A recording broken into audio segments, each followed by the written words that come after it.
Bonjour tout le monde. Alors aujourd'hui on se retrouve pour la page numéro 7 sur le quatrième bloc.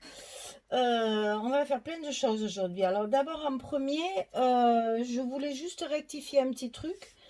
Il y a quelqu'un qui m'a dit que je m'étais trompée dans les mesures des blocs à la première partie. Alors, je suis étonnée parce qu'en général je marque les chiffres sur mes petits blocs là, sur mes cartes pour que vous voyez la dimension. Mais en effet, au tout début de la vidéo, je vous dis qu'en fait, ils font 20,7 sur 16. Alors que c'est 22,7 et qu'on rentre les 2 cm. Il reste 20,7. Alors, je suis vraiment désolée pour la personne qui avait déjà tout coupé, la pauvre. Je suis vraiment confuse.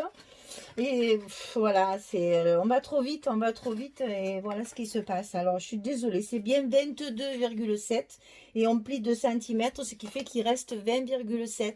Et c'est pour ça la pauvre, ces portes ne rentraient pas dedans. Ça vraiment, je suis confuse vraiment. Et je suis désolée, j'aurais dû m'en apercevoir avant. Et puis du coup, ben voilà, alors, ben, écoutez. Vilaine Michel, la prochaine fois, elle redira les choses 3 fois, 10 fois, 20 fois, mais vraiment, je suis confuse de m'être trompée sur 2 cm, alors que franchement, puis c'est vrai que ça, je le dis au début, à la première, et bien, la prochaine fois, je le répéterai à chaque fois qu'on prendra un bloc neuf, je redonnerai les mesures, comme ça, je suis sûre qu'au moins une fois, je donnerai les bonnes mesures. Désolée. Donc aujourd'hui, on va voir pour la page numéro 7, donc sur le bloc numéro 4. On va avoir, alors la construction de la page est assez simple, mais on a des petites choses à faire ensemble pour décorer tout ça. Alors, dans un premier temps, on va mettre 2 petits rabats de chaque côté, comme ceci, qu'on enfile dans l'enveloppe, hein, bien sûr, et en face l'un de l'autre sur le milieu de la page. Alors, ces petits rabats, ils font... Ça y est, j'ai un trou, voilà. Ils font 15 sur 13. Donc 15 cm, on plie à 2 cm d'un côté. Bon, moi, après, j'ai fait mes petits coins, bien sûr. Hein. Donc ça, on en fait 2, parce qu'il y en a un de chaque côté qu'on va glisser dans l'enveloppe, comme ceci. Ça va s'ouvrir de chaque côté, comme ça. Voilà. Donc 15 sur 13, et sur le côté 15, on plie 2 cm. Après, au-dessus de ça, on va mettre un rabat qui va s'ouvrir sur le haut. Alors, ce rabat, il fait 15,4 sur 22. Et sur les 22 cm, on plie d'abord à 2 cm et ensuite à 0,5. Toujours pareil, c'est pour notre petit gousset, puisque là, entre les photos et le papier, le volume va monter. Donc, on va essayer de faire un petit gousset de 0,5 pour laisser de la place pour le reste.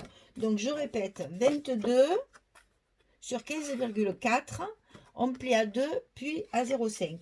Et on va le coller sur le haut de la feuille, bien sûr, toujours en faisant attention de ne pas coller le petit gousset, mais simplement la languette pour couvrir tout ça.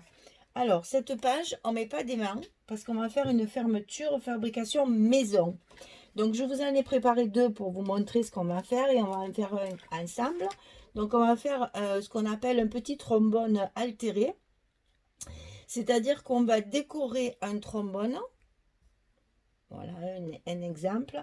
Et après, on va le glisser. Il faut 2 mains. Il faut le glisser à l'intérieur de l'enveloppe en tenant le rabat de dessus. Et c'est ce qui va nous fermer la page. Là, les aimants, c'est pour derrière. C'est pour la page numéro 8. Ne faites pas attention. Donc là, de ce côté, c'est le trombone qui va nous fermer la page. Alors, ce trombone, pour le faire, je vous ai fait 2 petits modèles pour que vous voyez exactement comment je fais. Hein. Je plie d'abord un papier, je décore de dentelle, de fleurs, de strass, etc. Là, sur celui-là, j'y ai pendu une petite breloque. Ensuite, alors, soit on le fait pour le glisser à droite, soit on le fait pour le glisser à gauche. Celui-là, il est pour l'autre côté. Je vous dis ça, c'est important parce que nous, on a besoin qu'il se glisse à droite, puisqu'à gauche, nous avons notre reliure. Donc, il faudra qu'il rentre du côté droit. Donc, il ne faudra pas se tromper dans la fabrication, enfin, dans l'orientation du trombone. En voilà un autre fait avec un petit napperon, et puis des fleurs, des strass et des dentelles. Comme toujours. Voilà, donc je vous en ai fait deux petits modèles pour que vous voyez ce que ça donne quand on a fini, parce que ça peut se décliner en diverses et variées des formes, de toutes les couleurs et de tous les styles, puisque ça peut très bien aller dans un vintage, évidemment, avec une autre présentation. Bon, là, on est resté dans le shabby, bien sûr. Alors, ces deux-là, on va les laisser de côté et on va en faire un ensemble. Alors, j'ai tout préparé. Ici, on va donc prendre, enfin moi je prends des grands trombones comme ça, parce que ça permet des décorations un peu plus imposantes, parce qu'ils sont solides. Maintenant, bon, prenez pas ceux-là, là, quand même. Hein. Ceux que j'utilise là pour mes feuilles, ils sont un peu trop petits quand même. Essayez la taille au-dessus. On n'y voit rien. Voilà, ceux-là, ils sont un peu petits quand même. Ça va vous faire une miniature. Et puis, il faut quand même que ça tienne sur la page. Donc, moi, je prends ceux-là. Là, j'ai pris un doré. Là, vous voyez, il y avait un argenté. Il y en a des bronzes. Il y en a un peu de toutes les couleurs. Donc là, pardon, je suis restée dans le doré pour rester dans le shabby, bien sûr. Alors, on va le prendre de façon à ce que... Alors, comment expliquer ça? La pointe extérieure, en fait, l'arrondi extérieur, le plus grand arrondi, il faut que le bidule, là, le bout du trombone, soit à droite. Parce que quand on va enfiler notre papier, voilà, ça va le bloquer. Et donc, du coup, on va pouvoir l'enfiler sur la droite. Si vous voulez le faire dans l'autre sens, il suffit de le tourner. À ce moment-là, votre papier est glissé comme ceci. Et à ce moment-là, le trombone, il sera sur la gauche. Là, pour nous, il faut qu'il soit sur la droite. Donc, on prend le trombone avec le gros morceau en bas, du côté droit. Ensuite, on prend un petit bout de papier dans vos chutes, parce que ça, c'est ce qui va nous servir de base. Ça ne se voit plus après les trois quarts. Regardez, c'est recouvert, on n'y voit plus rien. C'est juste pour que derrière, ce soit propre, hein, que ça fasse un joli fini sur l'arrière. Donc, choisissez un papier de la collection, une petite chute, fait l'affaire. Donc, moi, je vais vous donner ma dimension, mais c'est vraiment aléatoire. Vous le faites comme vous le sentez. Voilà, moi, il fait 10 cm, plié en deux, il y en a 5 de chaque côté. Voilà, il y a 5 cm en fait. On le plie en deux et on le glisse à l'intérieur du premier, justement du bout du trombone là. Et il faut l'enfermer ce bout, parce que souvent ça va déchirer la page. Alors pour protéger notre page, ça il faut pas qu'on le voit. Hein. Il faut que ça soit bien comme ceci. Reste avec nous. Voilà, moi je le laisse à peu près à cette distance à l'intérieur. Voilà. Pour que justement il soit bien enfermé, que la pointe soit bien enfermée. On le centre un peu quand même pour que ce soit plus joli, voilà. Mais que la pointe soit bien à l'intérieur. Donc ici, on va mettre de la colle. Attendez, je vais... Voilà. Ici, dedans, on va mettre de la colle pour solidifier cette partie. Et on en met sur le papier, mais on en met également ici sur le trombone, pour que la pliure du trombone ne glisse pas. Ça serait dommage qu'après tout se défasse. Donc on en met bien sur le trombone. Je vais vous montrer ça de près. Voilà. J'ai garni tout mon trombone. Et donc après, quand je vais plier en deux, mon trombone sera enfermé et collé au papier. Donc comme ça ne bouge plus. Ça ne sort plus du trombone. Bon, évidemment, on fait comme toujours. On maroufle un petit peu, ne serait-ce que pour enlever l'excédent de colle, parce que on ne sait jamais, il peut y en avoir qui s'échappe un petit peu, et ça serait dommage que le trombone soit collant. Et après, on va passer à la décoration. Alors, moi, j'ai prévu un petit bout de dentelle, un petit morceau de strass, des petites fleurs, un bout de papier découpé en fanion, qu'on va coller comme ceci. J'ai coupé, alors vous voyez, c'est vraiment des chutes parce que ma fleur, elle n'est même pas terminée, mais c'est pas grave parce qu'on va la glisser dessous. Il faut savoir être malin aussi pour justement cacher la misère, comme on dit. Et puis comme ça vous fait une jolie fleur, mais le dessous, c'est caché. Alors, on va d'abord coller notre dentelle. Alors, pour coller la dentelle, moi, j'utilise d'abord du scotch parce qu'au moins... Oh, il est trop large celui-là. elle tient bien, comme ça on va pouvoir bien la fixer de suite. Et par-dessus le scotch, je mets de la colle pour justement que ça glisse pour déplacer ma dentelle si j'ai besoin. Hein. On fait comme... je suis pas très scotch, hein, moi, vous le savez. Je suis pas... D'abord, je suis pas douée avec les scotch.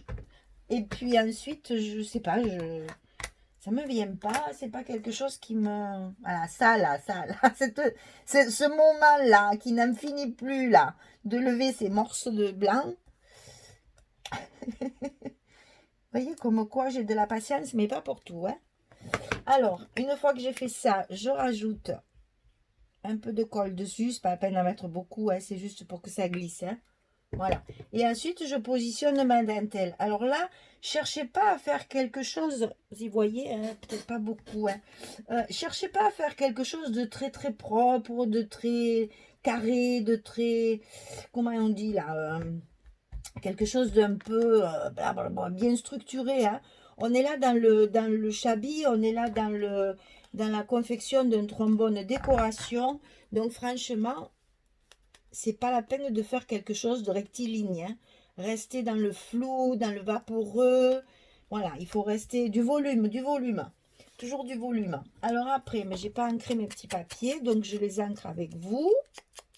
Toujours avec mon verre que j'utilise depuis le début, le Old Paper. Ici, je mets un petit peu de colle pour coller mon petit fanion. Parce que vous savez que j'aime bien les choses qui dépassent. Et là, ça va dépasser un petit peu. Je vous montre au fur et à mesure. Voilà. Ensuite, je vais mettre de la colle derrière ma fleur qui va servir d'appui sur le petit oiseau. Je vais vous montrer. Maline, si je l'avais glissé avant. Voilà. Vous voyez, c'est des assemblages de petites choses toutes simples qui après donnent un petit cachet supplémentaire à votre album. Et c'est très personnel, c'est très... Vous voyez, c'est joli. Derrière, on voit la dentelle. Je veux dire, même quand on va le lever pour regarder les photos à l'intérieur de l'album, c'est une pièce de décoration qui va faire son petit effet. Voilà. C'est encore un petit bébé. Mais celui-là, il sert par contre. Il sert à fermer l'album. Alors ensuite, je vais utiliser un petit oiseau. Regardez-moi cette merveille. Alors ça, c'est Myriam, l'autre personne aussi, une des personnes de la DT de Scrap for You. Myriam qui vous fait du mix média. Hein. Qui paraît-il, une petite indiscrétion, qui paraît-il est en train de nous faire des merveilles. Je ne l'ai pas encore vu, mais Myriam de Scrap for You avait l'air enchantée. Donc j'ai hâte de découvrir ce qu'elle nous réserve. Donc voilà, elle m'a envoyé par la poste plein de petites choses comme ça. Et je trouve ça adorable. C'est vraiment tout mignon. Et vous voyez, l'autre fois, il me manquait un petit oiseau. Et bien voilà, cette fois, j'en ai un. Et je suis très, très, très contente parce que du coup, je l'utilise. Je l'ai évidemment passé à la wax pour le mettre dans le même ton que mes ferrures là que je mets de partout. Et je vais le coller, bien entendu, sur mon trombone. Et ça nous fait un petit trombone avec un oiseau qui s'envole. C'est pas trop mimi ça? Ah, j'adore. Alors, ce petit oiseau, pour pouvoir le mettre en situation, on va lui mettre deux petites fleurs. Parce que bien sûr, les petits oiseaux, surtout celui-là, on dirait un colibri. Donc, vous savez que les petits colibris, ils aiment bien butiner les petites fleurs. Donc, on va lui mettre deux petites fleurs pour qu'il ait de quoi manger. Voilà. Et on va le coller avec les petites fleurs sur notre... Alors là, par contre, c'est de la pâte soft clé. Donc, bien de la colle hein, pour que ça tienne. Parce que c'est pas très lourd. Elles sont très légères. Hein.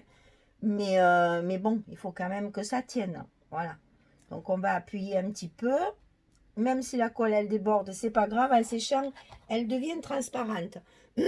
Ça se voit plus. Oh, mais je suis plus dans le champ. Voilà. Vous voyez, ça fait un joli petit oiseau mordoré dessus. Là, c'est mignon tout plein. Et là, je vais rajouter mon strass. Alors, je mets de la colle tout le long. Voilà. Et je vais positionner mon strass. Je vérifie si chaque fois vous me voyez bien parce que c'est difficile de travailler verticalement tous ces petits trucs. Donc je suis obligée de m'appuyer chaque fois. Et voilà notre trombone terminé. Bon, évidemment, il faut laisser sécher. Ah, ben, décidément, pardon, excusez-moi. Il faut laisser sécher parce que pas trop le manipuler tant que tout n'est pas bien sec et que la colle n'a pas bien pris. Vous voyez, c'est pas grand-chose, mais ça rajoute un petit cachet personnel à votre création. Et vous là, vous faites parler votre imagination et ça fait une petite touche personnelle. Voilà. Donc on va le mettre de côté, on va bien le laisser sécher. Je vous remontre les deux autres pour vous donner des idées.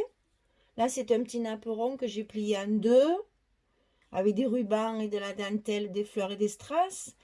Là, il y a les strass, les petites perles de pluie, des petites et plus grosses fleurs. Il y a deux petits fagnons, une dentelle sur le côté et une petite épingle avec un petit coquillage pendu. Voilà. Donc ça pourra me servir dans d'autres albums. Ça sert toujours ça, hein, c'est immuable. Voilà, on va mettre tout ça de côté pour pas l'abîmer. Et puis, on va faire notre page. Donc, alors, ah oui, il faut que je vous montre autre chose. Oh là là, j'en ai des choses à vous montrer aujourd'hui.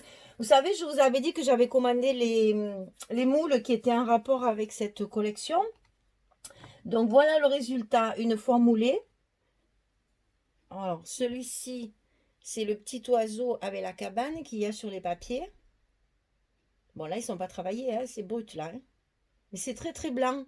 Donc on peut vraiment tout faire. On peut peindre, on peut se servir des wax, on peut se servir des glamour gel, on peut se servir de distress, on peut se servir des peintures, des feutres. Là, tout marche bien. Alors l'idéal, parce que c'est quand même une pâte qui est assez poreuse, l'idéal c'est de la passer au gesso blanc avant pour justement que les peintures ou les feutres alcool ou autres ne pénètrent pas dans la pâte parce que c'est quand même comme du papier si vous voulez, du papier mâché et ça boit. Donc pour éviter ça, passez d'abord du gesso partout, même sur les côtés ici. Et comme ça vous fait une base uniforme pour pouvoir y travailler la peinture et les cires derrière. Alors après, il y a celui-ci avec la rose et les papillons. Vous voyez, j'ai essayé avec le feutre. C'est pour ça que je vous dis qu'il faut du gesso. Parce qu'avec le feutre, ça boit. Et c'est pas joli, ça bave. Donc il faut d'abord passer du gesso avant de pouvoir le travailler. Voilà, ça c'est la rose avec un papillon. Ensuite ici, il y avait une belle fleur aussi avec le petit papillon. Mais tout ça, c'est sur les papiers. Hein. Mais c'est vraiment joli parce que c'est assorti à la collection. Bon, après, ça peut servir dans moult et moult, ça fait très shabby, donc vous pouvez toujours l'utiliser dans beaucoup d'autres papiers. Hein. Du moment qu'il y a des fleurs, des papillons, des oiseaux, hein, c'est forcément... Et donc, le quatrième que je vous ai gardé pour la fin parce qu'on va l'utiliser aujourd'hui, c'est la petite horloge que nous avons aussi dans les papiers. Voilà. Donc, la petite horloge, eh bien, je l'ai travaillée avec de la peinture Prima et je l'ai passé à la cire wax après pour y donner cet aspect un peu doré. Voilà. Et j'ai essayé de respecter les couleurs qu'il y avait sur le papier. Et ça fait vraiment, c'est amusant à faire et c'est très joli. Allez, on met tout ça de côté. C'était pour vous montrer. Alors, ensuite, alors ça, je l'ai fait. Par contre, ça, je ne vous expliquerai pas parce que d'abord, on n'a pas le temps. Et deuxièmement, je vous l'expliquerai si vous voulez, parce qu'on fera un tuto exprès après si ça vous intéresse. En fait, moi, ce que j'aime faire, c'est crocheter autour de mes images. Donc là, j'ai récupéré une image de la collection. Et je l'ai percée tout autour de petits trous avec mon petit poinçon et ma règle. Il est là. Voilà, avec mon petit poinçon et ma règle, j'ai fait un trou tous les demi-centimètres. Je vais essayer de vous faire voir ça de très très près pour voir les détails. Et après, autour, je crochette avec un crochet très très fin. C'est un crochet à dentelle en fait. Hein, avec du coton, je précise, hein, du coton un peu écru. Et voilà. Et après, évidemment, après, on laisse courir notre imagination comme toujours. Il y a deux petits nœuds avec deux strass. Et puis, non, c'est pas des strass, c'est des demi-perles brillantes. Et ici, deux petites fleurs. Voilà. Et ça, je vais le coller sur ma page de devant avec le petit cadre en plâtre là, enfin en plâtre, soft clé. Voilà, ça c'était pour vous montrer ce que vous avais préparé. Alors, le montage, donc, je colle mes petites parties, je colle celui-ci, je vous explique, alors les photos, il y en a une ici, une là, et là c'est des plus petites, donc je vous donnerai les dimensions des photos, parce que là j'ai fait des photos, je me souviens plus, parce que j'ai préparé ça il y a 3 ou 4 jours, c'est des photos, ah, c'est des 13-13 je crois, c'est ça, 13-13 c'est ça. Donc ça, c'est des photos un petit peu plus particulières, mais on peut mettre aussi les Polaroids, les grands Polaroids, ce qu'on appelle les grands Polaroids, c'est-à-dire c'est la même forme que le Polaroid, mais c'est un tantinet plus grand, et les photos, j'en ai pas sous la main, je peux pas vous montrer, elles sont toutes collées, celles que j'avais, mais ça fait joli aussi, surtout sur des albums un peu anciens comme ça, là ça va bien avec. Bon, je vous prépare tout ça et je reviens. Allez, à tout de suite. Voilà, j'ai terminé la décoration. Donc, voilà notre première page. Alors, je remonte un petit peu. Voilà. Donc, ici, j'ai donc mis ma petite carte travaillée. Je l'ai collée sur du carton pour lui donner du volume. Hein. Dessous, il y a, je ne sais pas si on va pouvoir voir. Je ne vais pas trop soulever parce que là, ça se voit ici. Voilà, on va soulever juste un petit peu là. Voilà. Je l'ai collé sur un carton pour lui donner du volume et pour que justement ça soit pas plat. Vous voyez ce que je veux dire? Ça reste toujours vaporeux, toujours je sais pas, c'est vivant en fait. Voilà, ça fait du volume, ça fait des choses qui sont aérées. Voilà, donc j'ai mis mes Versailles, ça va rester, hein. J'ai mis mes petites breloques, enfin mes petites, mes embellissements métalliques passés au wax. Là, il y a donc mon petit trombone qui ferme ma page, et vous voyez, c'est très efficace, ça ne s'ouvre pas. Donc voilà pour la première page, un petit rang de perles sur le haut. Mais j'ai tout dit, voilà, du coup, c'est vrai que du coup, on dirait qu'il n'y a pas grand chose parce qu'il y a ce fameux trombone qui fait la différence. Donc, ça s'ouvre donc par en haut. Ici, emplacement photo, 2 chutes de papier, un petit message ici où je laisse bien sûr toujours la possibilité de glisser la photo dessous. Ce qui fait qu'après, quand vous mettez votre photo, elle est où ma photo? Elle est où ma photo que j'utilise à chaque fois? Elle est là. Voilà. Tiens, là, c'est la photo que je vous mets chaque fois. En fait, c'est la photo de mon petit-fils que vous avez vu sur mes genoux la dernière fois. Voilà. Donc voilà, la photo. Ici, une petite décoration avec papillon, toujours la même façon, jusqu'à comme on a fait l'autre fois ensemble. Ici, ça s'ouvre en placement photo. Ici, ça s'ouvre en placement photo. Encore un placement photo. Le petit tampon. Et voilà, la page, elle est terminée. Elle se ferme avec notre trombone glissé dans l'enveloppe qui vient s'ajouter sur le dessus de la page. Et voilà notre page terminée. Alors, donc ça, c'était la page 7. On se retrouve pour la page 8. Et après, on n'aura plus que la couverture à faire. Voilà, je vous souhaite une bonne fin de journée. Et je vous dis à très bientôt. Allez, au revoir tout le monde.